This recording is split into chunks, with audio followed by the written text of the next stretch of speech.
Olá, seja bem-vindo ao canal Chave de Leitura. No vídeo de hoje a gente vai ter o Fora das Páginas número 22, onde a gente vai falar das coisas que eu acompanhei no mês de outubro. A gente vai começar então com os filmes, como sempre, e eu comecei assistindo Inside Llewyn Davis, um filme sobre música dos irmãos Coen que eu vi no MUBI. Eu gostei muito porque é sobre música, é sobre um músico, né, um cantor, violonista e compositor de folk music. E ele tá passando por uma maré de azar, coitado, tá dando tudo errado na vida dele. E eu gosto dos filmes dos irmãos Coen porque tem essa vibe de pessoas esquisitas e vidas esquisitas, coisas estranhas acontecendo. Não é um filme espetacular, eu acho, mas é um filme que eu gostei, me entreteve e porque tem muito a ver com música. Ele tem até a participação do Justin Timberlake e daquele... Ai, gente, eu nunca lembro o nome daquele cara, Adam alguma coisa, que fez o Girls. E eles estão muito engraçados nesse filme. E a cena que eles estão juntos é uma cena muito boa, muito engraçada. Mas é isso, é um cara, coitado, sofrendo, dando tudo errado na vida dele. Eu gostei. Não foi maravilhoso, mas foi um bom filme. Depois eu vi o Viva a Vida é uma Festa, do Adrian Molina e Lee Unkrich. Ah, é um nome estranho. É um desenho, né? Uma animação da Disney Plus que já tinha me sido indicada muito pelo meu irmão, enfaticamente, e me foi indicada depois por alguns de vocês, quando eu falei que tinha assistido uma animação no mês passado também, né, da Disney. E eu não tenho nada contra, gente, eu normalmente adoro os filmes da Disney, acho super emocionantes, e esse foi ótimo também. Eu não assisti, né, eu depois fiquei lembrando que esse era um filme ótimo pra assistir do Dia de los Muertos, porque ele tem a ver com o Dia de los Muertos, né, ele é um filme inspirado na cultura mexicana. E ele também tem a ver com música, né? Então foram dois filmes que eu vi que tem a ver com música, e eu sou muito fã de música, né? Eu gosto muito de música. Ele tem a ver com amor pela música. É um filme, assim, de família, de tradições familiares e fidelidades familiares. Mas também sobre perseguir o seu próprio sonho, como isso, às vezes, vai de encontro com certas fidelidades familiares, né? E aí tem uma coisa do fantástico, eu acho muito legal como a Disney tá pegando esses filmes que exploram a cultura latino-americana, né? Que foi o caso do outro filme também. Gente, eu esqueci completamente o nome do filme. Um filme tão lindinho. Ai, como é que é o nome? Encanto, o que eu vi no mês passado, né? O Encanto e esse, eles exploram essa coisa do fantástico, né? Da literatura fantástica. Né? Na verdade, não da literatura fantástica, mas acho que eles se reportam a esse universo aí da literatura fantástica, de ser de algum modo, né? O Encanto, que foi o que eu vi mês passado, e esse agora, e traz, né, pro filme, né, pro universo do filme. E são filmes também que emocionam, super emocionantes no final, enfim, eu adorei os dois, recomendo bastante. Em seguida, eu vi um filme, gente, que eu achei sensacional, mas vi no MUBI, que chama O Pântano, e parece que é o filme de estreia de uma diretora argentina chamada Lucrécia Martel. O filme, ele conta a história de uma família que vai pra essa casa de tipo de veraneio num lugar chamado Salta, na Argentina, né? E tá um calor dos infernos. E eles têm uma piscina que tá toda meio lodosa, assim, sabe? Ela não tá bem cuidada. E é engraçado porque a Lucrécia consegue fazer com que o calor e o mormaço, ele pareça uma espécie de estado de espírito mesmo. Então, as pessoas, elas são todas ali meio entorpecidas, sabe? E aí a cena, o filme ele começa com uma cena de vinho, as pessoas todas meio alcoolizadas, meio bêbadas na beira da piscina. E aí a dona dessa casa, ela tem um nome estranho, Mexe, eu não vou lembrar o nome direito. E ela bêbada, ela tá recolhendo taças, ela cai. E ela tropeça, ela cai em cima das taças, e aí ela se corta toda. Ela fica toda cortada. E aí o que a gente vai percebendo ao longo do filme, né? Que essas pessoas todas aí vivem num certo limite, uma espécie de limite, sabe? E aí é limite... É o limite da moral, é o limite da loucura, é o limite do incesto, assim, é tudo, todo mundo meio ali ultrapassando ou transgredindo de um certo modo algum tipo de limite. Então todo mundo está envolvido em algum tipo de corrupção, os parentes ali têm relações, tem uma certa promiscuidade no modo como as pessoas, né, são amantes, ou como rola um certo flerte entre parentes que não deveria, uma certa crueldade na relação com os serviçais, que diz muito dessas pessoas que são os patrões. Então, assim, e é como se essas pessoas estão num limite ali em que tá tudo prestes a dar muito errado. Muito, mas muito errado mesmo, assim, sabe? E é curioso porque a Lucrécia, ali existe uma espécie de hierarquia ali, você vê de pessoas, quem tem mais dinheiro, quem tem menos dinheiro, quem manda, quem são os serviçais. Mas o drama das pessoas, ele não é mostrado como se houvesse, né? O filme não hierarquiza o drama dessas pessoas.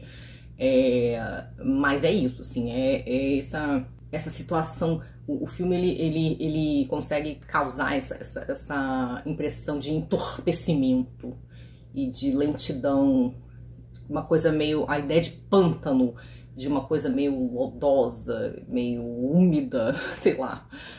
Você pega mesmo, eu não sei explicar. É difícil de explicar. O efeito que ela consegue com esse filme é realmente muito, muito bom, assim. Depois eu vi um filme chamado Núpcias de Escândalo, do George Cukor. Vi no Belas. É um filme que tem um elenco, assim, sensacional e as atuações são incríveis. E é uma releitura da Megera Domada, do Shakespeare. Logo, é um filme bastante incômodo. Por quê? Porque quem conhece a peça Megera Domada sabe que é a história de uma mulher altiva, que não engole sapo, e que essa mulher tem que ficar lidando com o pior tipo de machista. E é isso que a gente vai ter aí nesse filme, né? Uma mulher que ela tá lidando com um ex-marido e com um futuro marido, e com o pai dela, e enfim, com outros homens ali, e é todo mundo muito machista, e todo mundo julga a mulher. Enfim, é muito incômodo, assim, do ponto de vista de como a mulher é vista, de como ela é culpada pelas coisas. O filme tem uns momentos cômicos muito bons. E eu sempre fico impressionada como esses filmes das décadas de 40 e 50 nos Estados Unidos, eles conseguem superar uma certa censura, né? Porque eles têm... O roteiro deles, os diálogos, tem muita licenciosidade, né? As pessoas, as mulheres... As pessoas, elas têm uma certa liberdade, as personagens femininas, por mais que tenha muito machismo, tem muita piada sexual, tem muita sugestão sexual, mas não somente no sentido de objetificação das mulheres, também no sentido do desejo das mulheres, né, e de mulheres transgredindo de algum modo. Agora, a Megera Domada é sempre uma história muito difícil, porque são homens péssimos e imputando muita punição e muita culpabilidade a essa figura feminina, que seria na peça a Catarina, né? Mas eu não fiquei com a impressão, nem lendo Shakespeare, nem vendo o filme, de que o dramaturgo ou o diretor endossam essa postura, né? De que, na verdade, eles estão representando comportamentos humanos ali, e dinâmicas humanas. Não de que eles estão dizendo que aquilo ali é desejável, ou que a mulher deve ter se tratado daquele jeito, enfim. É incômodo pra caramba, sim, mas eu achei um bom filme. Por último, eu vi um documentário sobre a Patti Smith chamado Dream of Life, de Steven Sebrig. Eu vi no YouTube e ele tava com legenda em italiano, porque era uma gravação que alguém carregou de um canal italiano, e então... Assim, eu não estudei italiano, né? Italiano, por ser uma neolatina, você consegue captar algumas coisas, né? Pela sua similaridade aí dos radicais, né? A gente que estuda letras, estuda filologia, né? Estuda na própria gramática, né? O estudo dos prefixos, sufixos, radicais, essas coisas todas, a gente acaba tendo uma noção um pouco maior. O italiano não é uma língua tão diferente do português nesse sentido aí, dos radicais, prefixos e sufixos, ou conectivos, como seria o francês. Por exemplo, o francês já é uma língua um pouco mais enjoada, quando você vai comparar. Então você consegue supor algumas coisas, né? Mas definitivamente não é uma língua que eu estudei, ao contrário do inglês, né? O inglês é uma língua que eu estudei, então eu fiquei ali vendo o filme em inglês e dando uma olhada ali naquela legenda ali, supondo coisas, né? E quando não tem legenda, eu vejo que tem legenda mesmo. A gente supõe pelo contexto. E eu assisti por causa do Quartas com Patti, também é um documentário que é filmado ao longo de 10 anos da vida da Patti Smith, meio que pela época que ela fica viúva, né? Então a gente acompanha ali o período em que ela retoma a vida pública, porque a Patti, depois que ela casa e tem filho, ela e o marido decidem que eles não vão vão ficar em casa, não lançam até um disco, mas não fazem turnê. E depois ela é incentivada por amigos, quando fica viúva, a retornar à vida pública. Então a gente vai acompanhando aí esse período, ver os filhos dela crescendo nesse documentário, ela voltando a fazer show, ver a casa dela, ver um pouco da vida dela dentro da casa, enfim, como é que foi esse período. E é esse tipo de documentário meio poético, ele tem um pouco de espírito de bastidores, ele não tem muito roteiro, né? Tem ela falando, ela e os amigos dela, e o pessoal da banda, né? E, assim, entrevistas meio livres, assim, não é entrevista, mas assim, o diretor põe o microfone para essas pessoas que estão ali fazendo turnê com ela falarem. Então é bem livre, é bem espírito de bastidores mesmo, não tem muito roteiro. Eu acho que é um bom filme para quem é fã, né? Eu recomendei para os alunos do curso para a gente poder ter uma visão assim de uma outra fase da Perry. Como a Perry é uma multiartista, né? Ela faz muita coisa além de escrever. Eu gosto de recomendar essas outras coisas, né? Como complemento, como suplemento, né? Da nossa imersão. E aí foi interessante para a gente ver um outro aspecto dela, uma complementação ao que ela estava nos contando no Lia M, né? Que também já era ali um pedaço, uma fatia, né? Uma perspectiva da vida dela.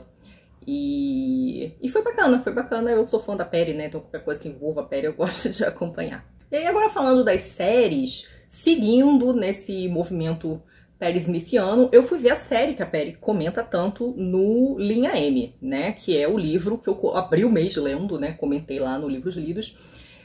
Que é o The Killing. A Perry Smith, ela é muito fã de séries policiais. Isso é um aspecto que ela vai comentar bastante no Linha M. E ela comenta algumas séries, mas a série favorita dela é a The Killing, que não era uma série que eu tinha assistido. Ela começa assim, CSI, Law and Order, outras séries que eu assisti, mas essa específica, The Killing, eu não tinha visto e eu vi que essa série estava no Star Plus. Então eu decidi assistir e eu vi as duas primeiras temporadas. A série tem 4 temporadas, ela foi cancelada na 4ª temporada, algo que ela até comenta no livro. E assim, eu entendo que a Perry gosta. A Perry fala que ela gosta muito dos detetives, né? Ela cria uma relação muito intensa com a protagonista, que é a detetive Sarah Linden, e ela tem um parceiro, que é o Holder. E ela comenta, né, que a Perry faz uma comparação muito interessante no livro entre os detetives e os poetas, né? Para ela, os detetives das séries policiais são os novos poetas. E tem uma coisa da Sarah Linden, né, com a qual a Perry diz que se identifica, que é o fato de a Sarah ser uma detetive obcecada com o caso, o que a leva a se isolar. Ela vai se isolando do mundo, né? Então ela se isola da família. Isso vai prejudicando a vida dela. É uma pessoa que vai adquirindo hábitos meio ruins, né? Aí a Perry vai citando vários outros detetives, né? Tem o detetive que bebe café demais. No caso a Sarah, ela começa mascando muito chiclete, que é uma coisa que você acha que é só um chiclete. Depois eu percebi que era, eu acho que um chiclete de nicotina, porque depois ela começa a fumar, né? Então ela começa mascando muito chiclete, depois ela volta a fumar. E eu comecei a gostar porque, de fato, a Sarah tem essa coisa de ela mesma é uma pessoa muito dramática. E a série consegue esticar muito a revelação de qual é o verdadeiro drama da Sarah. Então, essas 2 temporadas, que devem ter aí, sei lá, uns 12 episódios cada uma, elas tratam de um único assassinato, né? O assassinato de uma moça, de uma jovem, que acontece no primeiro tempo, né? O corpo dessa jovem desaparece, o corpo dela é encontrado no primeiro episódio. Isso foi até uma semelhança que eu achei um pouco com Twin Peaks, porque Twin Peaks também é uma série que fica toda em torno da morte de uma única pessoa, que é a Laura Palmer, e a investigação em torno da morte da Laura Palmer vai mostrando a corrupção de toda a cidade, né? A cidade, a família da Laura Palmer, todo mundo tem um rabo preso de algum jeito. E a Laura Palmer tem uma vida dupla, vamos dizer assim. E é a mesma coisa no The Killing. Então você tem a morte dessa menina no início. A investigação da morte dessa menina vai mostrando a corrupção de toda a cidade também, do prefeito, do vereador que quer se candidatar a prefeito, da família da menina. A menina também tem uma vida dupla. Todo mundo tem um rabo preso de algum jeito. E a gente só vai descobrir quem matou a menina no final da 2ª temporada. E até o final da 2ª temporada a gente vai sendo ali cozinhado para descobrir a real profundidade do drama da vida da própria Sarah Linden, né? Que é a detetive. E o Holder, o Holder, ele é um parceiro muito engraçado, porque ele é um cara alto, branco, mas ele fala como se ele fosse meio rapper, ele tem um espírito de rapper.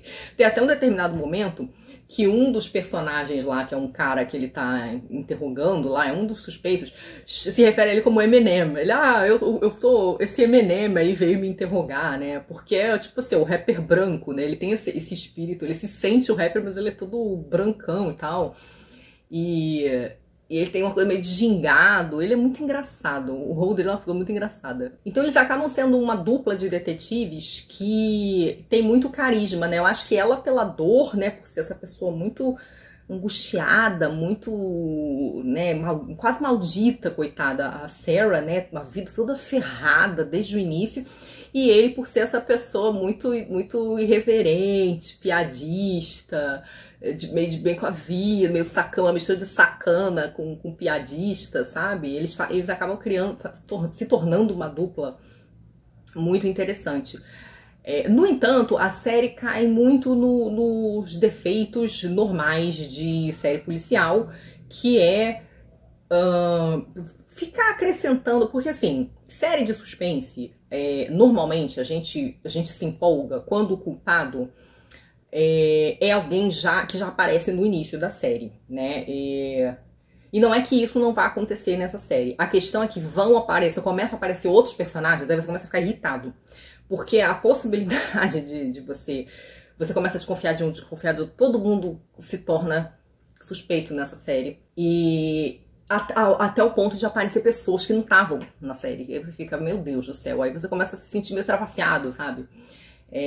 Ou sentir que a série tá te enrolando pra ficar esticando os episódios, né? Então tem aquele tipo... É um tipo de problema. O outro tipo de problema é que você começa a achar que os detetives cometem uns erros meio juvenis, né? Como assim, né? Você é detetive e você tá fazendo essa, né? Entregando as próprias cartas, enfim.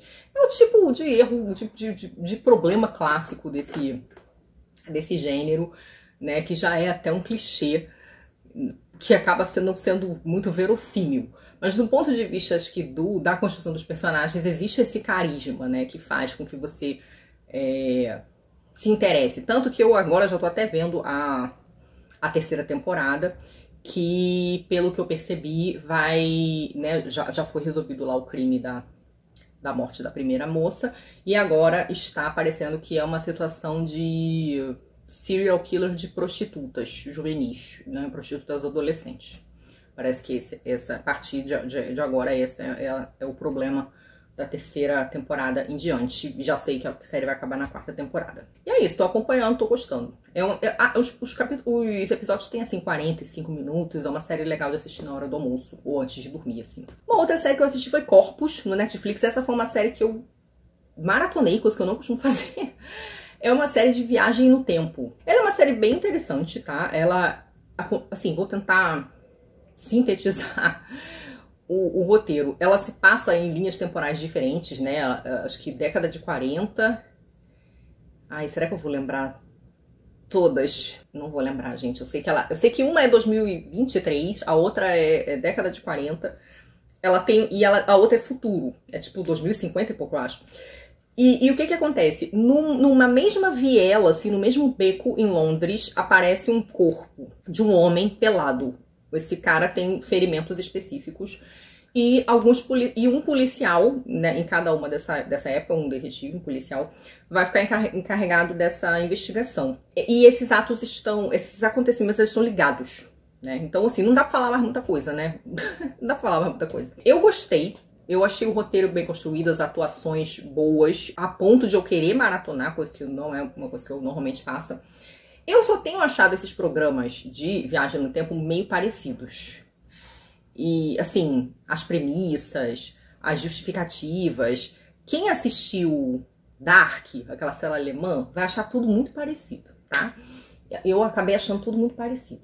Mas, no fim das contas, sim, é uma minissérie, então ela não é uma série muito grande. O que eu gosto muito de minissérie, então isso foi uma coisa boa pra mim, porque dei aquela maratonada, já vi, já acabou, eu espero que não inventem outra temporada desse negócio. Achei boa, mas é isso, fiquei com aquela sensação, aquele gosto de que era um pouco parecido demais com Dark, embora Dark seja maior, né? Dark foi mais esticada E acho que acabou também um pouco mais rocambolesca. Essa, se ficar como ficou, acabar como acabou, tá ótima, tá show. Eu gostei. Me digam aí se vocês viram. Por fim, queria comentar 2 podcasts que eu tenho ouvido. Um é o The Great Woman Artists, da Kate Hessel. Me foi indicado por 2 amigas, a Claudinha Lamego, que apoia o canal e tem perfil literário no Instagram. E a Mali, que tem tempo. Mali também, que é apoiadora do canal. Poeta. Escritora, né? Acho que ela não é só poeta. Tem um tempo já que elas me indicaram para se ouvir. É um podcast sobre artistas, mulheres. Ele é em inglês, né? A apresentadora, ela é uma historiadora da arte e curadora britânica. E ela é autora de um livro que eu tô doida pra comprar, acho que eu vou me dar de presente de Natal, que é o History of Art Without Men, né? Que é a história da arte sem homens, né? Então ela escreveu uma história da arte, tipo esses livros clássicos lá do Gombrich, né? Só que só com as mulheres, né? Sem os homens. E então ela fala sobre mulheres e eu tenho gostado muito. Eu já assisti episódios sobre várias mulheres que eu gosto, como a Remédios Varo, Leonora Carrington, Adriana Varejão. Ela sempre traz alguma pessoa para falar. Eu assisti um episódio muito legal com a Ciri Hutstedt, que é uma escritora que saca pra caramba de arte também. Eu ouvi episódio sobre a Louise Bourgeois, se eu não me engano. Mas de vez em quando eu entro lá, dou uma olhadinha e escolho algum, porque tem muitas artistas comentadas lá que eu não conheço, porque é episódio pra caramba. E elas falam tanto de artistas que são muito conhecidas, consagradas, já há muito tempo, como novas artistas, né? Artistas mais jovens, mais contemporâneas. Então é gente pra caramba. Então assim, eu não ouvi tudo, mas de vez em quando eu paro pra ouvir. Eu tenho tentado limitar um pouco a quantidade de podcast que eu tenho ouvido, por isso até que eu não tenho comentado, porque eu tenho tentado limitar a quantidade de informação que eu tenho por motivos de burnout mesmo, assim, de saúde mental mesmo. Limitar a quantidade de informação que eu tenho consumido. O outro podcast que eu ouvi foi o A Coach, do Chico Felitti. Já ouvi tudo, porque eu tenho Prime, eu tenho acesso, né? Eu assino o Amazon Prime, então eu tenho acesso ao Amazon Music. E aí lá tava saindo primeiro os episódios, né? Eu não sei se o último eu ouvi já era novembro, mas assim, eu já ouvi tudo.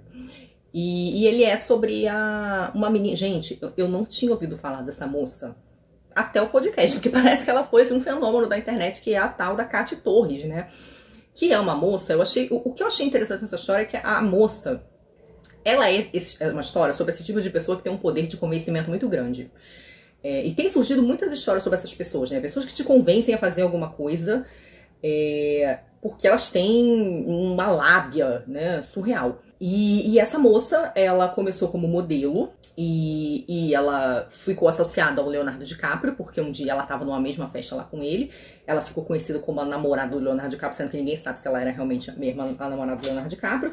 Nisso ela conseguiu ir para os Estados Unidos, lá nos Estados Unidos, ela conseguiu um visto de pessoa importante, extraordinária, um visto lá super esquisito lá, de pessoas que têm habilidades extraordinárias, sei lá como ela conseguiu isso. E aí ela foi migrando, né, então de modelo pra coach, onde ela tinha uma coisa meio gratiluz, onde ela dava conselhos para as pessoas melhorarem, umas coisas meio...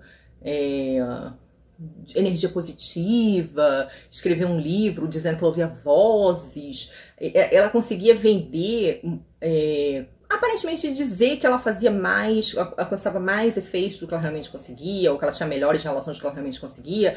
Ela conseguiu frequentar ambientes com pessoas de Hollywood importantes, onde ela tomava o chá ayahuasca, né? E aí ela consegue morar em apartamentos maravilhosos em Nova York, tem acesso a muito dinheiro, dando consultas como coach, até que ela muda de repente pra bruxa, assim, né? E aí ela começa a fazer uns trabalhos, a cobrar por essas consultas com bruxas, e enfim, o negócio escala pra tráfico humano. Então, assim, o negócio é uma maluquice. Eu acho muito fascinante o poder de convencimento que essas pessoas têm, e foi por isso que eu acompanhei. Eu muitas vezes acho que esses podcasts têm uma narrativa problemática no sentido de espetacularização da vida dessas pessoas, né? Porque a curiosidade acaba fazendo com que essas pessoas virem celebridade. Essa moça tá presa, né, na atualidade, pelo fato de ela ser investigada por essas questões de tráfico humano e de charlatanismo também. Mas ela conseguiu convenceu uma quantidade enorme de gente a dar dinheiro para ela, a mudar de país e a se prostituir,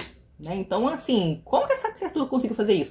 E é interessante como alguns dos podcasts do Chico Felitti seguiram essas pessoas que conseguem criar seitas em torno de si, né? Que é o caso daquele cara do ateliê também, né? Que ele fez coisa parecida, né? Convenceu uma série de jovens a segui-lo, a fazer comida para ele, né? A dar montantes enormes de dinheiro para ele, administrar a vida dele em torno ali de uma suposta formação artística, né? E assim, além do fascínio que eu tenho, é um fascínio intelectual, claro, né? Porque eu tenho pavor, assim, desse tipo de situação. Mas desse fascínio com o poder que essas pessoas conseguem exercer sobre as outras, eu também tenho um certo fascínio com o quanto o ser humano muitas vezes está vulnerável a esse desejo de ser tutelado pelo outro, né? De que alguém venha e lhe diga o que fazer, né? A ponto de a pessoa se submeter a esse tipo de situação, né? A servir a outra, a fazer faxina para outra, se prostituir para dar dinheiro para outra, né? Então, assim, eu sempre fico muito impressionada com essa situação, inclusive com pessoas que nem sempre estão em situação de vulnerabilidade financeira. Elas estão de vulnerabilidade emocional. A gente percebe que de vulnerabilidade emocional estão sim. Então, eu acho interessante conhecer esses casos. Mas eu confesso que eu só fiquei conhecendo essa moça e o caso dessa moça por causa do podcast. Eu nunca tinha ouvido falar na criatura antes. E aparentemente isso tinha sido uma febre da internet, né? Inclusive a investigação em torno de pessoas que ficaram sumidas porque se envolveram com ela. Me digam aí se vocês já tinham ouvido falar desse caso, se vocês ouviram o podcast e o que vocês acharam. O podcast ele termina um pouco anticlimático, né? Porque a moça tá presa e ela não quis dar entrevista e parece que as principais vítimas, por causa das quais ela está presa, também não quiseram dar, inclusive porque algumas delas acho que até pretendem escrever livro por conta disso. Acho que algumas não querem mais estar tão associadas ao que aconteceu, e outras pretendem contar sua própria versão em livro, né? O Chico comenta que a Kátia queria receber para dar entrevista, né? Que ela só daria entrevista para ele se ele pagasse, e eu acho que ela deve escrever um livro sobre essa experiência também. Então, assim, hoje em dia tudo vira produto, né? A mulher tá presa, ela vai escrever um livro sobre isso, e a outra moça que foi vítima também vai escrever um livro sobre isso. E assim, parece que a gente não consegue mais viver nada sem ser passando por essa experiência de comercializar a experiência de algum modo, né? Essas coisas sempre me deixam pensando, né? Me digam aí o que vocês pensam sobre isso. E é isso, então essas foram as coisas que eu acompanhei aí nas últimas semanas, né, do mês de outubro. E é isso, muito obrigada pela companhia. Me digam aí o que vocês acompanharam, o que vocês digam pra nós. E muito obrigada sempre pela companhia. Até a próxima, tchauzinho.